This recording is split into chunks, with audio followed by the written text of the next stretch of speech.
Hey, I'm Amy of Handmaiden. This is my monthly podcast where I let you know what I've been creating for the past month and also what's new at Handmaiden, like on the website and what I've been creating. So first up, I've finished my Nebula sweater. This is by Andrea Mowry, and I knitted it up in a neon nep 4-ply yarn, held double with a strand of lace weight mohair. So it's got some nice rib detail on the shoulders here, and the front of the sweater is slightly more cropped than the back of the sweater. You can kind of see, because lots of short rows were knitted in the back there to make that high-low. It was knitted from the bottom up, and you can do it with just putting like a rib on there, so you just have really short sleeves, or it had long sleeves in the pattern as well, but I went for more of a 3/4, so it was like lightweight, kind of a spring piece that I could put on that wasn't too heavy. I did dye some of this base yarn and have a play with colour swatches when I was doing my gauge swatches to see what I liked, and in the end I went with the undyed base. I liked that the most. Yeah, that's the more of the look I was going for. And it's just got a plain crew neck. It's quite nice, plain, easy to wear, oversized, kind of like drop shouldery. Great wee top. And then I whipped up a Sophie scarf in a couple of days to go, to wear with it. This was super fun. We knit the Sophie scarf by Petite Knits. Yep, super easy.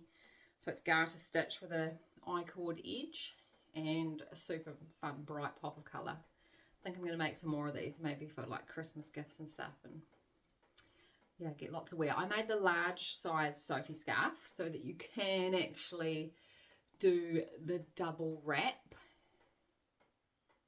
but I haven't tended to be wearing it like that. I guess if it was cooler, it'd be nice to wear that under your coat. It'd be super snug around your neck. But I've been wearing mine a bit more open. Yeah, so that's what I have recently finished. Also recently finished some Socktober projects. I successfully, last month I was talking about my machine knitting socks. I have successfully knitted 2 adult socks the same size. There's the nice side. Yeah, there we go. Oh, these look great. Yeah, so they're both the same. This is my self-striping yarn, the Care Bear collection that I bought out, the rainy colourway. And I am even amazed myself with my dyeing skills, how matched both socks are. Be better if I had this one on the sock blocker, but I've got more socks to show you. But yes, they lined up so amazingly perfect. The heels and everything came out the same, finished in the same spot. Very happy with that. So the trick I discovered to my machine knitting sock sizes not been quite the same was to knit them both in the same sitting. So previously I just knitted a sock and been like, yeah, sweet, I've done a sock, and I wrote down the notes. I will come back to this. And then if I come back the next day and knit it, and it was never quite the same, because I guess my notes are not quite as good as I thought they were. Yeah. I think we all do that though. Like, you write stuff down and it makes sense at the time when you're writing it down, and you come back to it and you're like, what does that mean? What is that number? So, knitted one, kept going, same day, knitted the next one. So it was all fresh in my mind and I knew what I was doing. And they both come out matchy-matchy. Very happy with that. Then Socktober, I've also finished hand knitting my pair of socks that I was knitting for Socktober. Decided not to put this beautiful yarn on my knitting machine because I wanted to fully enjoy the process of each colour coming in. This is the rainbow, triple rainbow, dyed by the Yarn Badger in the UK. Basically, I saw her work and stuff on Instagram, and because I dye self-striping sock yarn myself, I was amazed at how clever she was and the skill and the time that has gone in dyeing this. I was like, wow, that's just next level. So it has been a treat to knit and see each colour coming in. You get excited, oh, the next colour's coming, I'm just going to knit a few more rows. I dyed the fluoro pink heel and toe, like I did a mini skein, and that's what I've used to do my heel and toe, but all the rest of that was dyed by the Yarn Badger. And I've done its friend, but again it's not on this sock blocker, but also super matchy, so happy with how that one started and finished as well. Yeah, they're beautiful. First Socktober project, but I'm sure that my machine knit ones count for Socktober as well.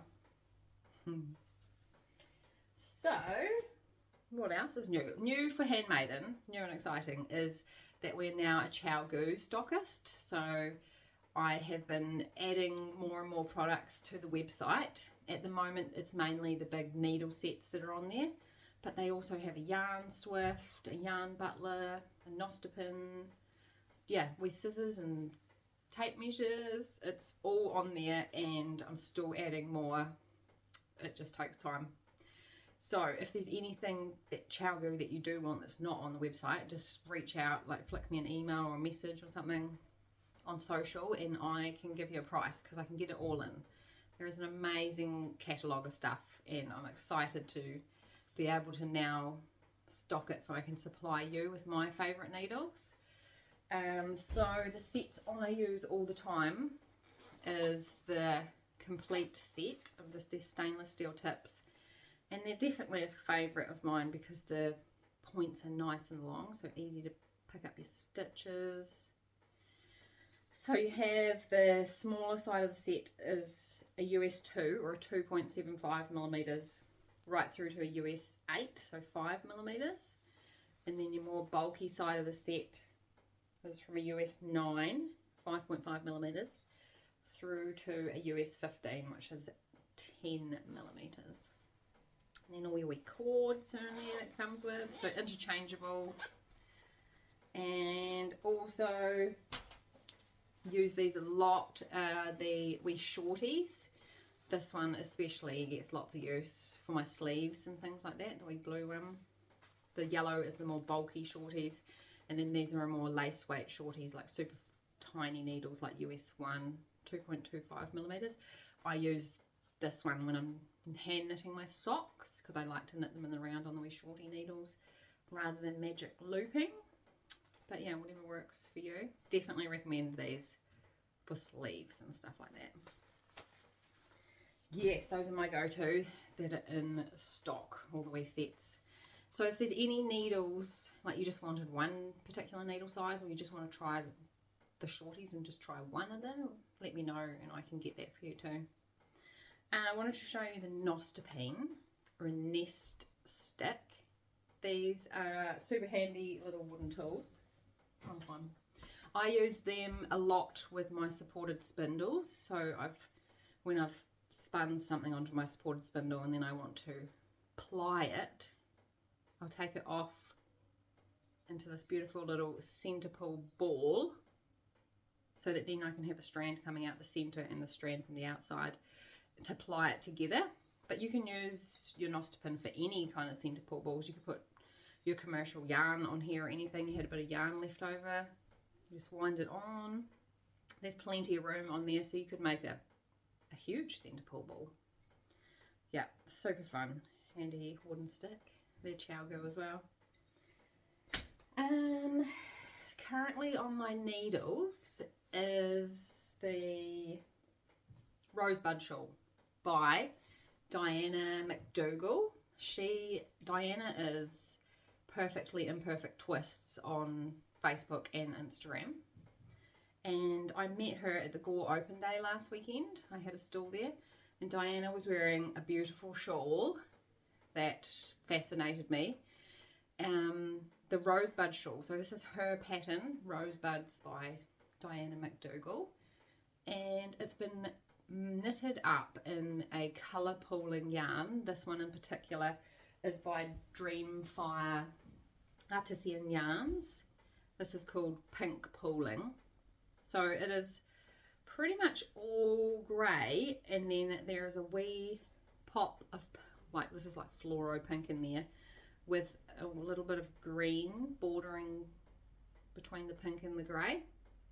And every time you get to the pink section of the yarn, you do the little rosebud stitch, and you can even see how the green is starting to look like little leaves next to all the rosebuds. It's so fun to knit. Yeah, I don't know if the colour suits me. I don't know if I can rock this grey, but it's so much fun to knit, and I'm loving making it, that maybe it'll become a gift for someone who these colours suit better than me. So fun. It's opened up a whole new world for me, these colour pooling yarns, and on Ravelry I was looking up all the patterns specifically designed for colour pooling, and yeah, I think I need to dye some colour pooling yarns because there's a whole new rabbit hole. Love it. And she's local, she's also in like Southland, the South Island of New Zealand, Diana is. So yeah, support the local designers. On my to cast on is the Winter Woods by Jessica McDougall Designs. I met Lisa Cann of Continental Drift Knits. That's her Instagram. Go check out Lisa. Oh, and Lisa does a YouTube, so you can go watch Lisa.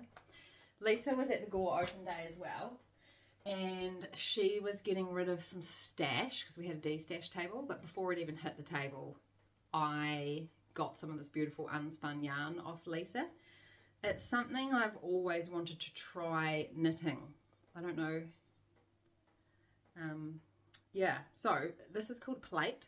It looks like a giant cake, but the yarn is unspun, so it looks like roving, like it looks just like carded roving that you could spin, but super fine. There's actually 2 strands there, super fine and not overly strong. Like if I pulled there it would break super easy,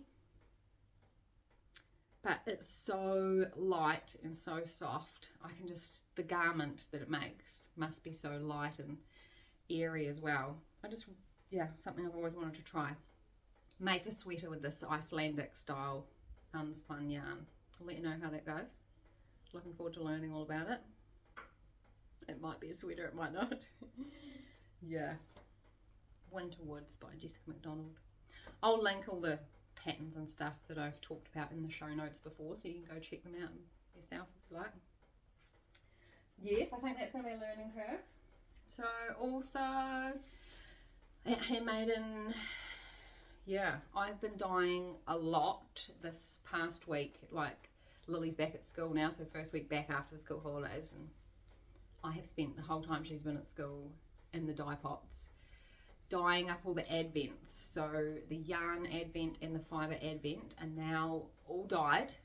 We're just waiting for it to dry, and then I can package it all up with all the little extras that are going in there, and I'll have it out to you. Yeah, out in November, definitely. Yep, all ready to go.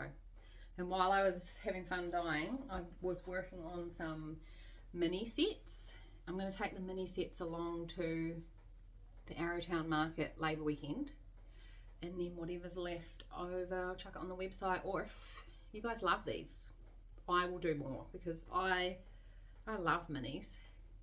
And there's definitely, again on Ravelry, beautiful projects that are designed for these. They're 20 grams. One little mini skein is 20 grams.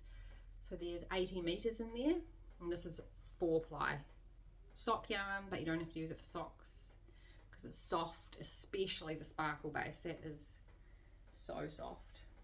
Here is another one, another bundle. They're going to be bundled in little 5 mini skeins together. And then I did a pastel themed one. Pastels.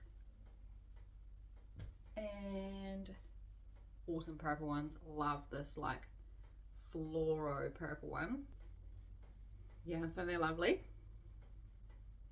There's some shawl patterns I've seen that use these perfect, like 5 different colours. or you could do socks with it, or even use your minis like what I did with those rainbow socks to do your heel and toes. And then I'm trying to think what else is new. I have been doing some more of my designer yarns course, the creative fibre course I'm doing with Susie Brown, designer yarns, and I'm working on the final part of that paper now, which is a variation. So you get to do a mashup of all this single spinning and plying techniques that we've used, and I've been using the waste yarn. So whenever I do self-striping sock, there's lots of little yarn ties, and they all end up different colors because there's 4 colors in each self-striping sock, and they were so pretty that I kept them all. I didn't throw them away because I was like, these are got to be good for something. So I've been having fun with all the waste yarn ties, turning it into art yarn. So I might be able to show you that maybe next month. Handmaiden Fibre Club went out this month on a beautiful silk merino base, and it was very spring blossom inspired. I dyed up extra, and even dyed up extra for myself because I had a great plan for it, but it was such a hit that all the extras I've dyed, including the one I saved for myself, they're all gone. Yeah, it was beautiful pinks and blossomy, blushy kind of colours. So yeah, the Fibre Club is out, and also the Handspun Yarn Club. So it was on the same dyed fibre base, same colourway, but I'd hand spun it into a beautiful 8-ply kind of weight yarn. So just over, it was almost about 240 metres. Yeah, and those skeins by the time I finished spinning them. But they've all gone out, and I've definitely posted pictures on social media of the colourway if you want to go check it out. Yeah. Next month's Fibre Club is going to be on another beautiful Hanui base. So I'm looking forward to dyeing up that special fibre for you. Yeah. So that's pretty much all. Thanks for watching again this month, and feel free to give the video a like and subscribe so you can get a notification every time I post a video. Catch you all next month. See ya.